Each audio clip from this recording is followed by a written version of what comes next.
আমি কোনো দলের বিরুদ্ধে কথা বলতে চাই না, সুযোগ সব সময় আসে না। এইবার যে সুযোগ আসছে এই সুযোগ যেন আমরা হারাই না হারাই।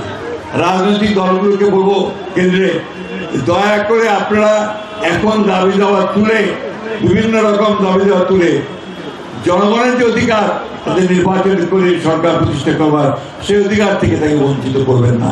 কি হবে? ধানের শীষে ভোট হবে? মার্কাটা কি আপনাদের? একটু জোরে বলেন। একটা অনুরোধ থাকবে, সবাই মিলে আপনারা জোর পাবেন, কাজ করবেন। আমি কোনো দলের বিরুদ্ধে কথা বলতে চাই না, শুধু একটা কথা বলি, যে কথা আমাদের মনে রাখতে হবে, 1971 সালে আমরা কিন্তু হিন্দু মুসলমান ভাই ভাই করে একসাথে যুদ্ধ করেছি, দেশ স্বাধীন করেছি, তাই না? আবার এই 24 আগস্টের 5 তারিখে ওই আবার সব হিন্দু মুসলমান বৌদ্ধরা এক হয়ে আমরা কিন্তু ওই ফ্যাসিস্ট সরকারকে সরিয়ে গণতন্ত্রে যাওয়ার জন্য নতুন একটা পথ তৈরি করেছি, তাই না? এটাই আমাদেরকে মনে রাখতে হবে, দুটোকে কেন্দ্র করে সামনের দিকে এগিয়ে যেতে হবে। তাই বন্ধুগণ, সুযোগ সব সময় আসে না। এইবার যে সুযোগ আসছে এই সুযোগ যেন আমরা হারাই না হারাই।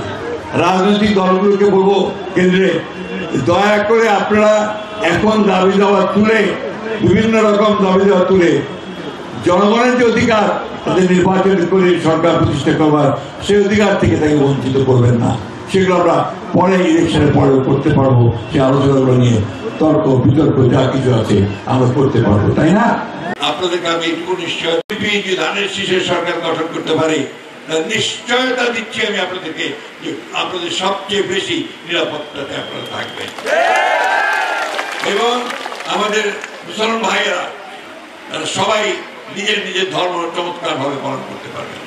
সব ধর্ম তারা নিজের নিজের ধর্ম পালন করবে। এইটাই ছিল আমাদের আগে সুন্দর করে, কিন্তু 15 বছরে আমাদের এই ফ্যাসিস্ট সরকার হাসিনা এই জিনিসটাকে নষ্ট করে দিয়েছিলেন।